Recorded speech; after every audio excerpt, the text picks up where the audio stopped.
Welcome back to my channel. Hope you all guys are fine है। मैले चाहिँ एउटा एक्जस्ट मात्र फेरि ट्राफिकले फेरि आवाजले ल्याङ हुन्छ नि, एउटा एक्जस्ट मात्र फेरि, अरू बाँकी चाहिँ सब रेस सेटअपमै छ। हामी चाहिँ चिल्लाइट हान्ने होइन। रोशन भाइले राख्छ अब क्यामेरा चाहिँ है, आज रोशन भाइले खिच्छ। रोशन भाइले जे बोल्छ रोशन भाइले बोल्छ आज। म चाहिँ आज चलाउँछु मात्र, आज बोल्नै गाह्रो भइरहेको, बिरामी भइरहेको छु म त। मिलाएर चट्ट बोल है त। ओके। मलाई नि खासै त्यस्तो बोल्न चाहिँ आउँदैन, अब बाटोमा हेर्दै जाउँ, अब के बोलिन्छ थाहा भइहाल्छ। मास्तिर हामी कता मास्तिर जाने? हामी यता चन्द्रगिरी साइड ल रमाइलो हानिदिउँ न एउटा ब्लग। ल गाइज हामी चाहिँ मासतिर जान लागिरहेको छौँ है। बाइक चाहिँ एउटा साइनेसर मात्रै फेरे हो, त्यतिकै जान लागिरहेका छौँ। चौकी पनि छ अगाडि, हल्का भागेर जानुपर्ने हुन्छ त्यसलाई चाहिँ है। जिटिएसलाई खतरा देखिरहेको छ है, पछाडिबाट पुरै 48 लेखेको है, दामी देखिरहेको। बाइक थोत्रो भइहाल्छ नि गाइज। ओह माई गड, धुलो गाइज, धुलो गाइज। बाटो चाहिँ खाली खाली जस्तो छ है आज। अब हामी चाहिँ यहाँबाट मासतिर लाग्छौँ है। यहाँबाट चाहिँ मासतिर लाग्छौँ। पुलिस चौकी छ गाइज, के गर्ने होला त।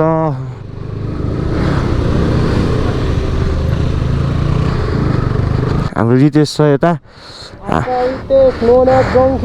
अनि जङ्खीलाई बाल हो।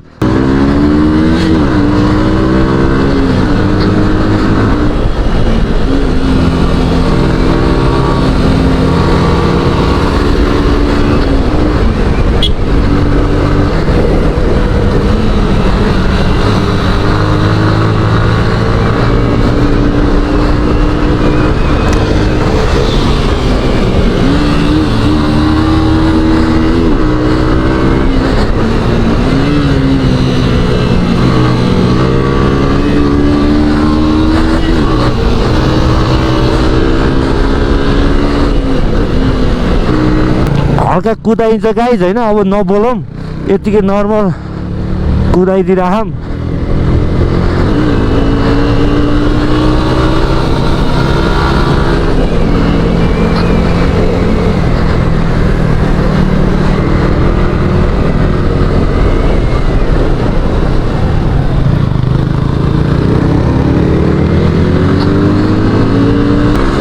गाइज भ्यू त बाबा,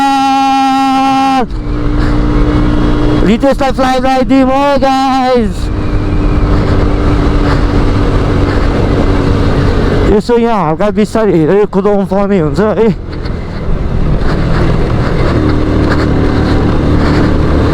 यहाँको बाटो फेरि थाहा छैन। ओ माई गड कस्तो हो त। यहाँको बाटो अहिले नयाँ बनाएको छ अरे है।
भेट्दै जितेशलाई त यार।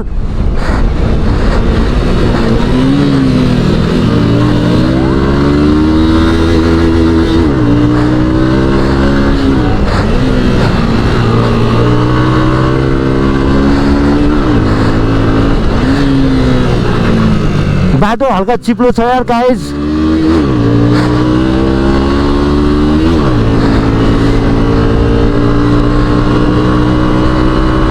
ल सेट अफरोड छ त यार यहाँबाट त अफरोड रहेछ यार गाइज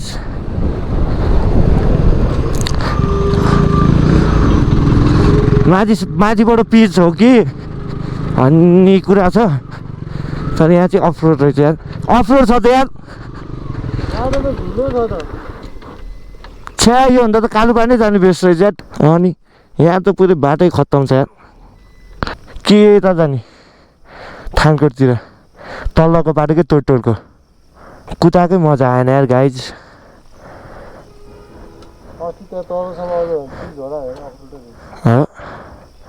के गर्ने एकदम बब्बाल भयो होइन त्यहाँसम्म हाल्यो तर ठिकै लाग्यो तर पिच भनेर आएको तर आधी मात्रै रहेछ पिच चाहिँ है हाम्रो बाइक चाहिँ यहाँ देख्न सक्नुहुन्छ है रोशनको बाइक चाहिँ यहाँ छ हामी चाहिँ चट्ट छोटो मिठो घुम्न आयौँ होइन रेसहरू चाहिँ खेल्न मन लाग्छ खेल्न त खेल्ने हो अब हल्का यहाँ मिलेको छैन ताजा मासु मिलेको छैन मिलेपछि पर्छ होइन अब लगभग दादाको रिटायर हुने बेला भएपछि त अब भाइ आउनु पऱ्यो नि दाइको ठाउँमा होइन जङ्की पारामा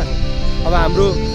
जोबाएर नि त्यत्रो ठुलो एक्सिडेन्ट भयो हामी दुईजनै परेको हो होइन अहिले हामी एकौटा बाइक लिएर यहाँ राइड पनि छोटो मिठो आएको छौँ हाम्रो एक्सिडेन्ट पर्दा त हामी कति 8-9 महिनै बस्यो है डेन्जर एक्सिडेन्ट भयो लकडाउनमा खतरा जोसमा कुदाइन्थ्यो आँखा चिम्ब गरेर कुदाइन्थ्यो होइन अहिले त अब ट्र्याकमा कुदाइन्छ होइन रोडमा कुदाउनु कम भइसक्यो अब त बुझ्दै पनि जानुपर्छ रोडमा कुदाएर काम पनि छैन नि त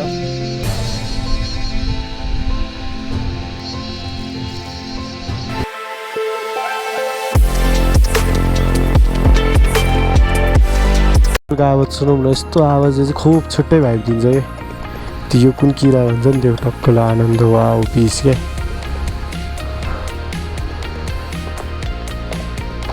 मासतिर जाने भनेको है यहाँसम्म मात्र पिच रोड रहेछ झना चट्ट भ्लग मिठो हालिदिउँ भनेको एउटा है नम्बर प्लेट पनि छैन नि त फेरि अन्त जान छोटो मिठो भ्लग राम्रो हानिदिउँ भने यसो टक्क नेचरमा है ट्याक्कै यहाँबाट चाहिँ अफ रोड रहेछ कि यहाँबाट तलतिरै झर्न लाग्यो नेचर चाहिँ फेरि पिस छ हामी चाहिँ टक्क चितलाङ जाने बाटोमा छौँ जहाँसम्म पिच छ त्यहीँसम्म गइदिउँ भन्ने सोचेको जानै भएन नि पिच यति मात्र रहेछ पिच फेरि सकिएको थाहा नहुने कि अब सबैजनाले माया गरिदिनु पऱ्यो अहिलेसम्म त माया नै गरिदिनु भइरहेको छ है म त रेसपछि आएर बिरामी नि भएँ अहिले पनि बिरामी नै छु स्वरै कस्तो भइरहेको रुगा खोकी ज्वरो आइरह त्यही पनि यसो भ्लग बनाइदिउँ न त एउटा भनेर होइन टक्क फेरि हालिदिउँ न एउटा नयाँ भ्लग भनेर हाल्न खोजेको यस्तै भयो बाटो बिग्रेर गाइज त्यही हो अब कता जाने त जता भयो नि गएर एउटा भ्लग त बनाउनु पऱ्यो अब होइन राम्रै भयो नि छोटो मिठो भयो नि बनाउनै पऱ्यो रोशन भाइलाई अब अघि गोप्रो दिएको यसले के बोल्यो अब रोडमा त मैले नि पहिला खुब कुदाउँथेँ है अहिले रोडबाट म पनि ट्र्याकमा पुगेँ रोडमा पहिला मैले नि झामझुम कुदाउँथेँ आँखै नहेरिकन ठुलो एक्सिडेन्ट भयो यसको र मेरो एक्सिडेन्ट भयो फेरि चोबारमा पनि यो मेरो पछाडि थियो मैले चलाएको है ड्युक 200 चोबारा डेन्जर एक्सिडेन्ट भएर अनि यहाँ औँला पनि देखाइदिन्छु यस्तो भएको औँला है यो त्यही एक्सिडेन्ट भयो 8 महिना टक्क भुइँमा बस्यो भुइँमै सुत्नु पर्थ्यो कमर समर सबै भाँचेको थियो त्यसको चाहिँ खै लेगामेन्टहरू के च्यातेको थियो त्यो पनि डह्रो रेस्ट गर्यो 13-8 महिना अहिले हामी फेरि सँगै राइड हानिरहेको छौँ एकौटा बाइकमा है त्यही हो never give up on your dreams भन्छ नि नेभर गिभ अप त गर्ने तर सेफ राइड पनि कुदाउने हो टक्क लाएर आनन्दले अब हामी दुईजना त चेतिसक्यो नि त म पनि ट्र्याकमा मात्र कुदाउँछु अन्त कुदाउँदिनँ माया कुरियो बिस्तारै त्यही भएर माया डर लाग्छ एक्लै हुँदा चाहिँ बौला कुदाइदिन्छु ऊ माले त औडै कुदायो त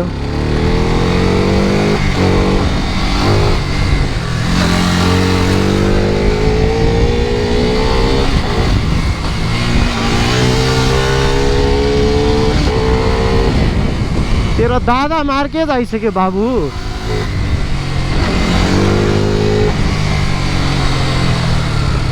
रमाइलो राइड चिल राइड ब्रदर्स राइड आमा यो त म अन्त ला मा यसले त पानी छ्याप्दै यार ओ मा कुरी यसले त डेन्जर कुदायो त लौन्डा मेरो 104 मा छ आमा लौन्डा हिट टु द म्याक्स हाने त एसडी 73 ले यहाँ 93 लाई हम्बे बनायो यार ओमा राइडरै हो क्या यो नि राइडर हो क्या हो 140-50 हानिस् क्या हो SG73 ले नोन्या सक्षम गजुरेले कस्तो कुदाइदिएको यार 104 105 हुँदा नि नभेट्टाएको यार कस्तो कुदाएको आमा चङ्की हो क्या यो म भन्दा नि टङ्कीको भाइ हो नि त गाइज ओहो कति धुलो हो धुवा अनि धुलो हामी चाहिँ त्यो ठ्याक्क डाँडा पारि पुगेको थियौँ दादा एक्लै कुदाएर नि मजा आउँदैन क्यामेरामा अगाडि भिटुलाई देखाउनु पऱ्यो नि भाइलाई भित्रीको भाइलाई होइन माटै माटो ल बाटो त धुस्नुमा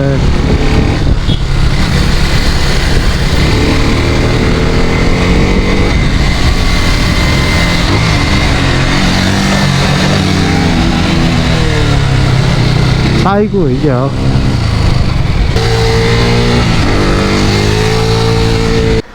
मेरो नम्बर प्लेट छ नि तलतिर राख्नु पऱ्यो कि कुरा गर्दा त हामीलाई यहाँ व्यवस्था छ नम्बर यता कप सप छिनेर बिक्कम ल्याङ गर्छ यहाँ चाहिँ हामीलाई रेनकोटसम्म पनि व्यवस्था छ चिन्या भएर यति भयो जस्तो अब गर्मी छ अब हामी फ्यान्टा स्यान्टा खान्छौँ होइन मिठो मिठो यहाँको फेमस सुकुटी है मजा खानु पऱ्यो भोक पनि लागिरहेछ चट्ट खाने हो आजको ब्लग यतै इन्ड गरिदिन्छौँ अब हामी टक्क ब्लग चाहिँ इन्जोय गर्ने होला अनि लाइक सेयर सब्सक्राइब चाहिँ गर्नु नभुल्नु होला अझै सबैजनाले माया गरिदिनु भइरहेको छ एकदम खुसी लागिरहेछ पोजिटिभ कमेन्टहरू पनि आइरहेछ भिडियो अझै आउनु पऱ्यो भन्दै आइरहेछ त्यही कारणले गर्दा नि भिडियो बनाउन मन लाएर होइन बनाइरहेछौँ हामी चाहिँ टक्क यहाँको कालीबण्डेमा यस्तो मिठो मिठो सुकुटी पाइन्छ है चौचोसँग टक्क लाएर गर्मी चाहिँ लास्टै छ है गर्मीको त पुरै छ ल गाइज आजलाई हाम्रो ब्लग यतै इन्ड हुनेछ हामी नेक्स्ट ब्लगमा भेट्नेछौँ गाइज बाई बाई